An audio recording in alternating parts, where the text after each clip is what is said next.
سعد إلى منتهى جمال الوجود بذكر الإله وتصفو الحياة بنور هدى جمال الوجود بذكر الإله وتصفو الحياة بنور هدى وتطرب نفس له طاعة ويبلغ سعد إلى منتهى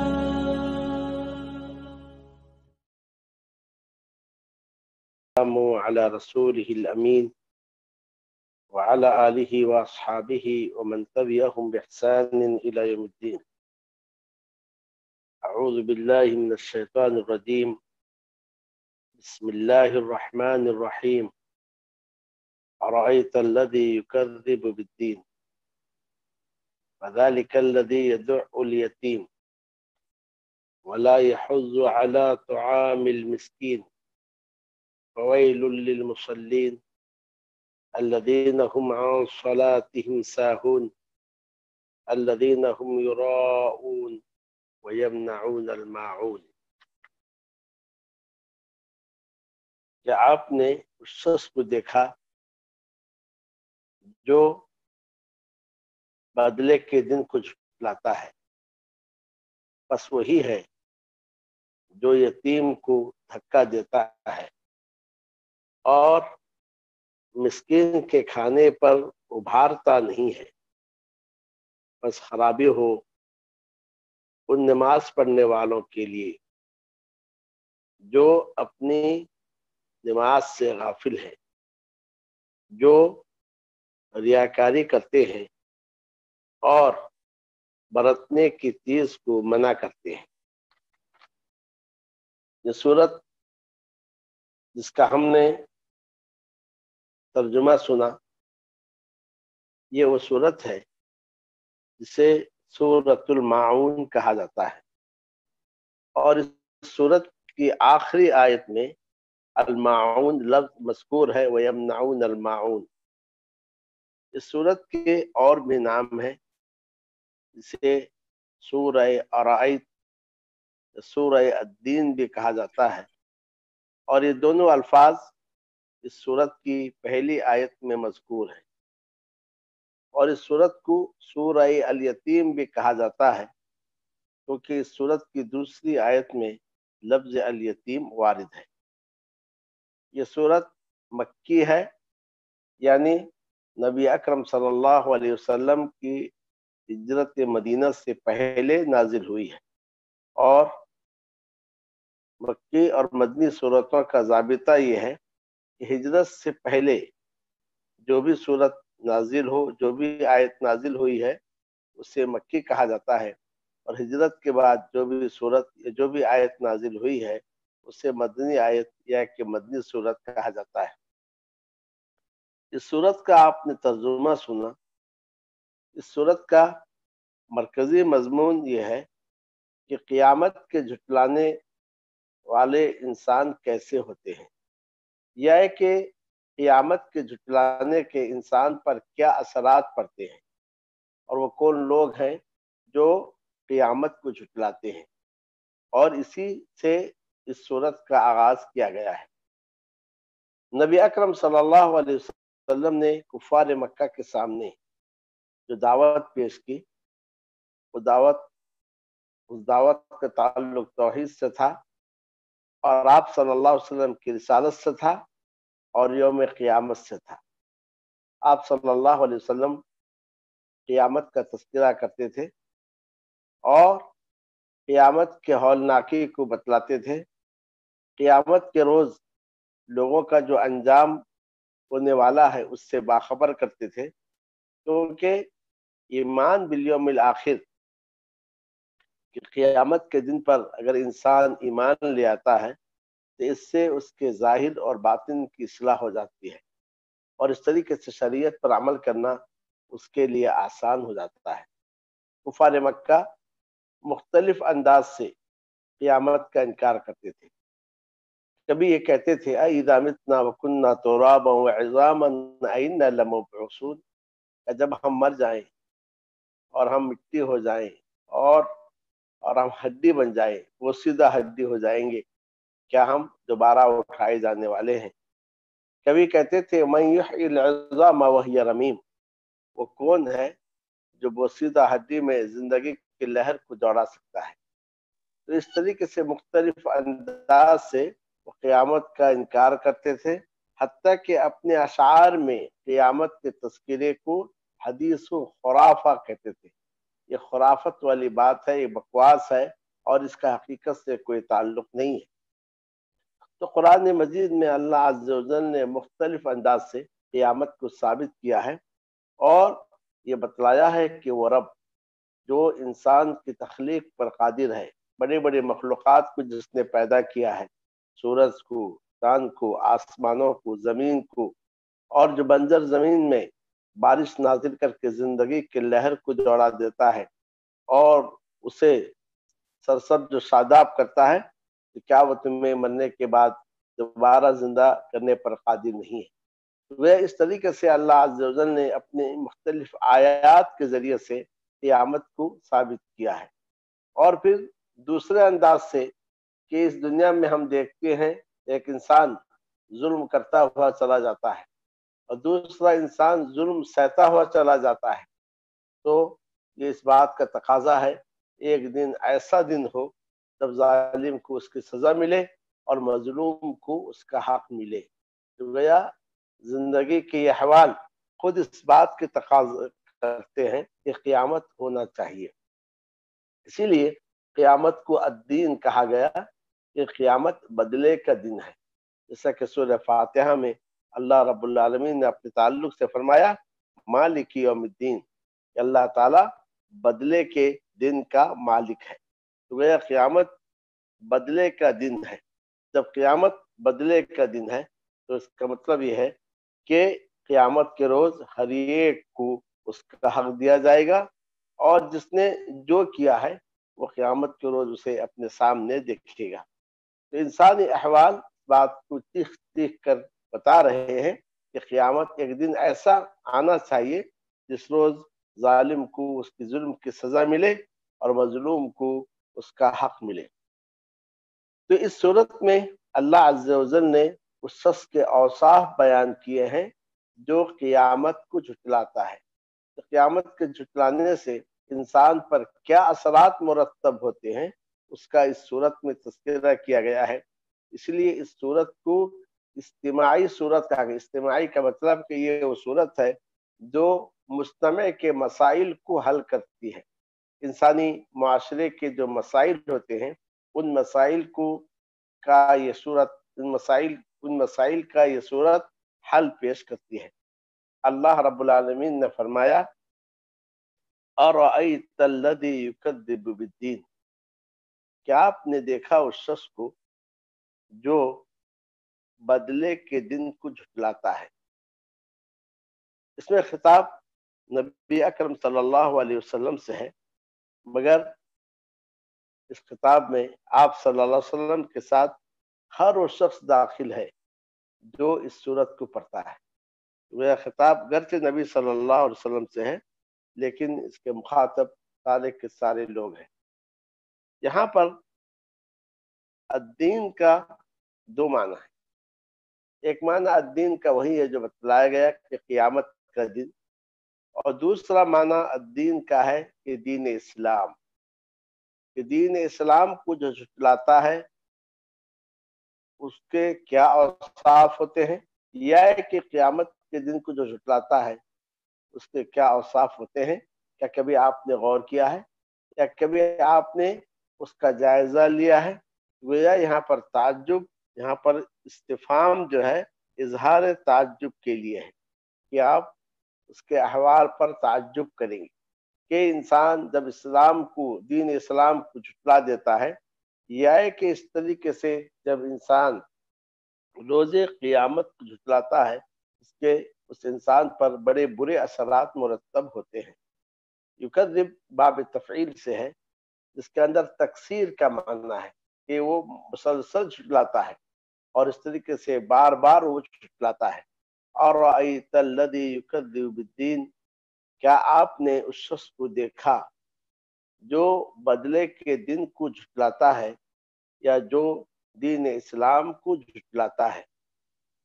اب اس کا پہلا وصف یہ بیان کیا گیا، فذلک الذی یدع الیتیم، بس وہ وہی ہے جو یتیم کو دھکا دیتا ہے، یعنی وہ شخص جو قیامت کو جھٹلاتا ہے یا کہ دین اسلام کو جھٹلاتا ہے، اس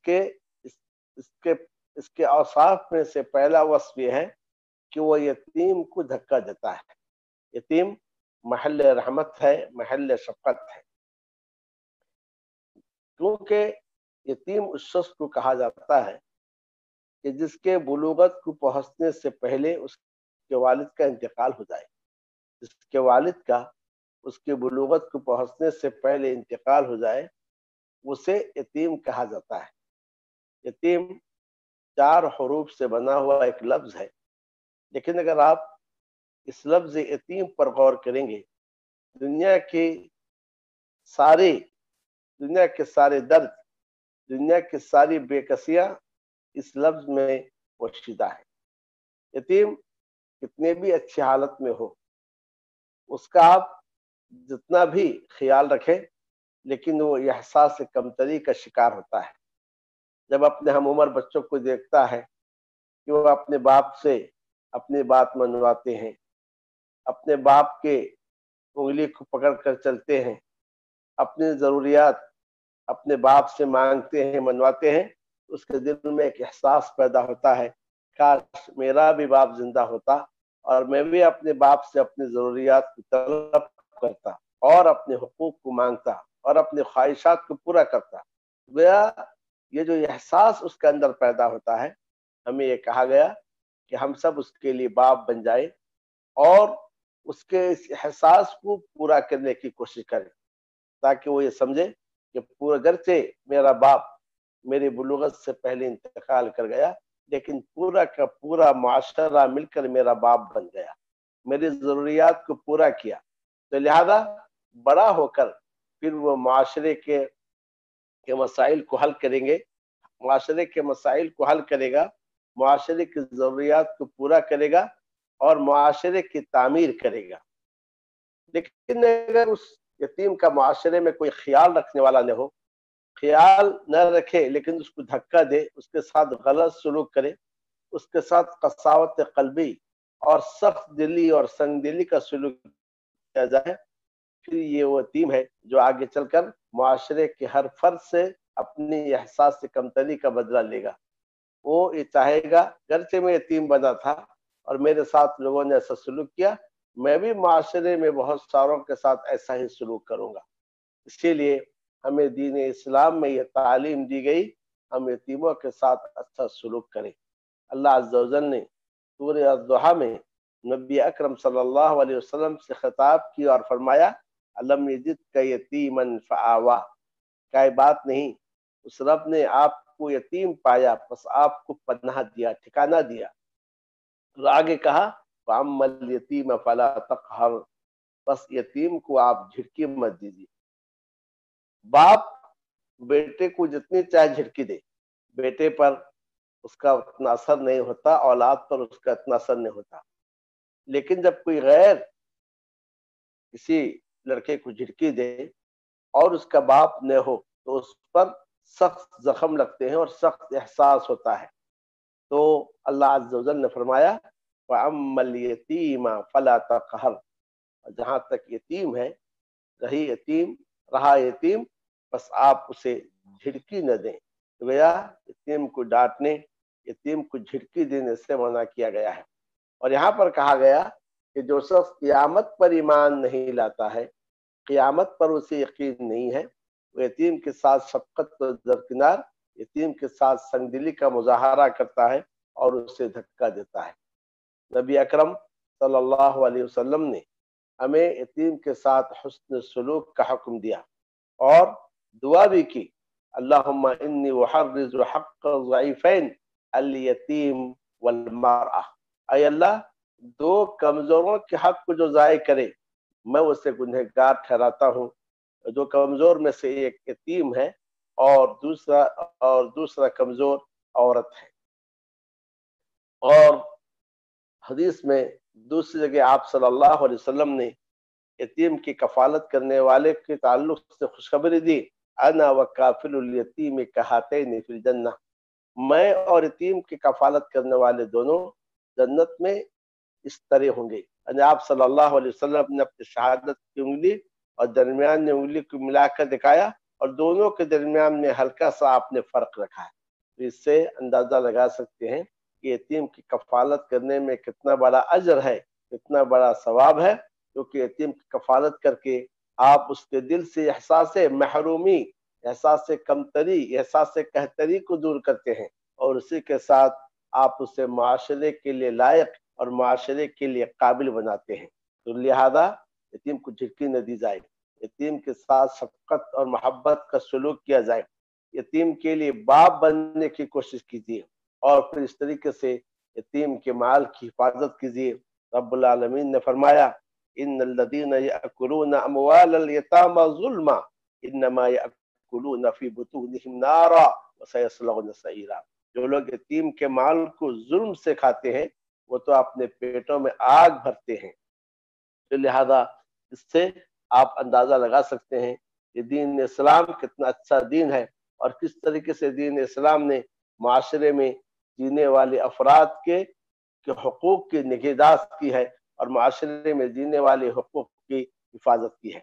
تو لہذا قیامت کو جو لوگ جھٹلاتے ہیں یا کہ دین اسلام کو جو جھٹلاتے ہیں تو ان کے اوصاف میں سے پہلا وصف یہ ہے، یتیم کے ساتھ اچھا سلوک نہیں کرتے، یتیم کے ساتھ شفقت کا برتاؤ نہیں کرتے، بلکہ یتیم کے ساتھ سنگدلی کا مظاہرہ کرتے ہیں۔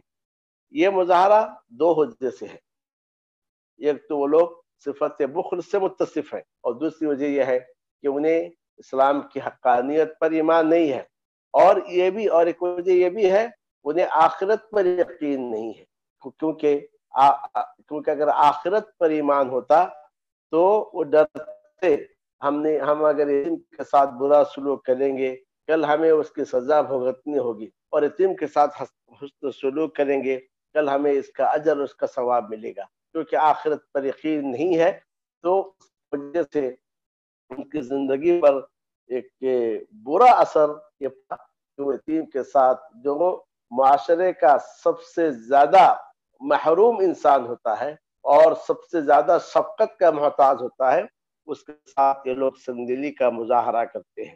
اور اس کے بعد دوسرا وصف بتایا گیا، وَلَا يَحُضُّ عَلَى طَعَامِ الْمِسْكِينِ، اور وہ مسکین کے کھانے پر ابھارتا نہیں ہے۔ تو دین اسلام میں معاشرے کے کمزور طبقوں کا خیال رکھا گیا ہے۔ نبی اکرم صلی اللہ علیہ وسلم فرماتے، ابغونی فی الضعفاء منکم، تمہارے جو کمزور لوگ ہیں مجھے تم ان میں تلاش کرو، یعنی میری مجلس میں تم ان کو بٹھاؤ۔ اور آپ یہ بھی فرمایا کرتے تھے، فَإِنَّمَا تُنصَرُونَ وَتُرْزَقُونَ بِضُعَفَائِكُمْ، تمہیں جو روزی ملتی ہے، تمہیں جو اللہ عز و جل کی مدد حاصل ہوتی ہے تمہارے ان کمزوروں کی وجہ سے، ضعفاء کی وجہ سے۔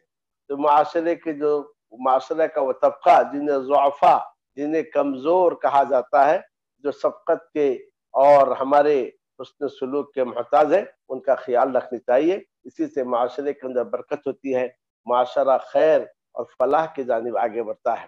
اللہ عز و جل نے فرمایا کہ جو شخص قیامت کا انکار کرتا ہے یا دین اسلام کی تکذیب کرتا ہے، اس میں ایک خرابی تو یہ پیدا ہوتی ہے، یتیم کو وہ دھکا دیتا ہے، اور دوسری خرابی یہ پیدا ہوتی ہے کہ مسکین کے کھانے پر ابھارتا نہیں ہے، مسکین کے کھانے کی ترغیب نہیں دلاتا ہے۔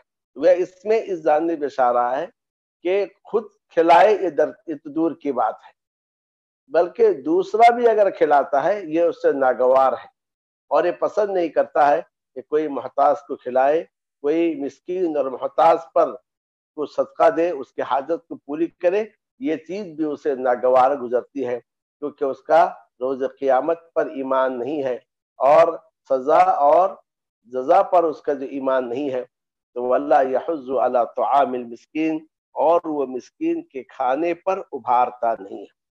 دین اسلام نے کس حد تک مسکین کا خیال رکھا، اس کا اندازہ اس سے لگا سکتے ہیں کہ قرآن مجید میں جاوزہ فقراء اور مساکین کے خیال رکھنے کا حکم دیا گیا ہے۔ صرف یہی نہیں، بہت سارے گناہوں کے کفارہ میں ان کا حق بتایا گیا ہے کہ انہیں کھانا کھلایا جائے، کہ ان کا صدقہ کیا جائے۔ زکوٰۃ کے مصارف بیان کرتے ہوئے سب سے پہلا مصرف ان کا ذکر کیا گیا، انما الصدقات للفقراء والمساکین، کہ زکوٰۃ فقراء اور مساکین کے لیے ہے۔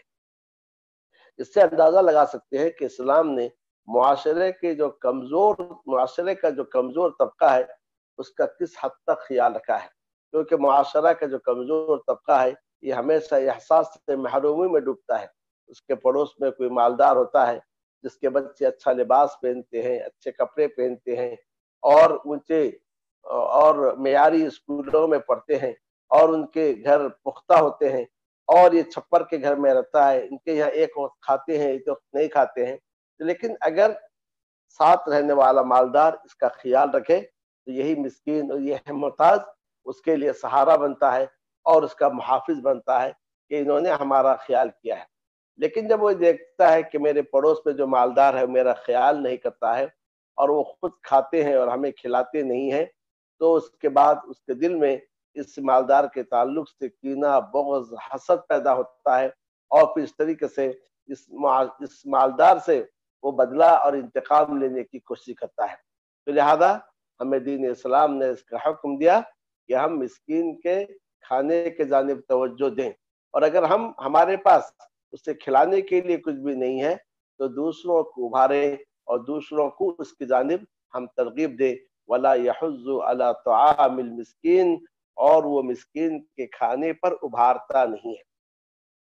دین اسلام نے مساکین اور محتاجوں کا کس حد تک خیال رکھا، اس کا اندازہ اس سے لگا سکتے ہیں کہ سورہ بلد میں اللہ عز و جل نے اس روز کو، اس دن کو، جس روز کوئی مسکین بغیر کھائے دن گزارتا ہے، دین اسلام نے اسے ایسا دن قرار دیا کہ پوری کی پوری دنیا میں لوگ بھوکے رہے، وہ دن ہی بھوکا دن ہے۔ جیسا کہ رب العالمین نے فرمایا وَلَقْتَحَمَ الْعَقَبَةَ وَمَا أَدْرَاكَ مَا الْعَقَبَةُ فَكُّ رَقَبَةٍ أَوْ إِطْعَامٌ فِي يَوْمٍ ذِي مَسْغَبَةٍ يَتِيمًا ذَا مَقْرَبَةٍ أَوْ مِسْكِينًا ذَا مَتْرَبَةٍ۔ عقبہ کیا ہے؟ اور آپ کو کیا پس وہ گھاٹی میں داخل نہیں ہوا، اور آپ کو کیا معلوم گھاٹی کیا ہے؟ اس کے بعد اللہ عز و جل نے فرمایا کہ گھاٹی کہ وہ مشقت کا راستہ جس سے داخل ہو کر انسان جنت میں داخل ہوگا، وہ یہ ہے گردن کو آزاد کرے، یا یہ کہ او اطعام فی یوم ذی مسغبہ، یا بھوک والے دن میں کھانا کھلانا۔ تو اسلام کے نظر میں اگر کوئی مسکین یا کوئی محتاج کسی دن کھایا نہیں ہے، بھوکا گزارا ہے، تو وہ اسلام کے نظر میں وہ دن سب کے لیے بھوک کا دن ہے، گویا کسی نے کھایا نہیں ہے۔ پھر آگے اللہ عز و جل نے فرمایا کھانا کسے کھلانا ہے؟ کسی یتیم کو جو قرابت دار ہو، یا کسی مسکین کو جو بھوک کی وجہ سے اپنے پیٹ کو مٹی میں لگایا ہوا ہے۔ تو اس سے آپ اندازہ لگا سکتے ہیں کہ دین اسلام نے مساکین اور محتاجوں کا کس قدر خیال رکھا ہے۔ تو لہذا ہمیں چاہیے کہ اپنے پاس جو مساکین ہیں، جو محتاج ہیں، ان کا خیال رکھیں۔ اس کے بعد تیسرا وصف اللہ عز و جل نے یہ بتایا کہ وہ لوگ جو قیامت کا انکار کرتے ہیں، یا کہ جنہیں قیامت پر ایمان نہیں ہے، ان کا وصف یہ ہے وَوَيْلٌ لِّلْمُصَلِّينَ الَّذِينَ هُمْ عَنْ صَلَاتِهِمْ سَاهُونَ، بس ان نماز پڑھنے والوں کے لیے ویل ہو۔ ویل کے دو معنی ہیں، ہلاکت، خرابی، بربادی، یا کہ دوسرا معنی یہ ہے ویل کا کہ جہنم کی وادی۔ تو جہنم کی وادی ویل ان نماز پڑھنے والوں کے لیے ہو جو اپنی نمازوں سے غافل ہیں۔ جو اپنی نمازوں سے غافل ہیں، کیا مطلب ہے؟ اس کا ایک مطلب یہ ہے کہ نماز پڑھتے ہی نہیں۔ دوسرا مطلب یہ ہے جب جی چاہا نماز پڑھے، جب جی چاہا نماز چھوڑ دی۔ تیسرا مطلب یہ ہے نماز تو پڑھتے ہیں لیکن نمازوں کو اوقات پہ پڑھتے نہیں ہیں۔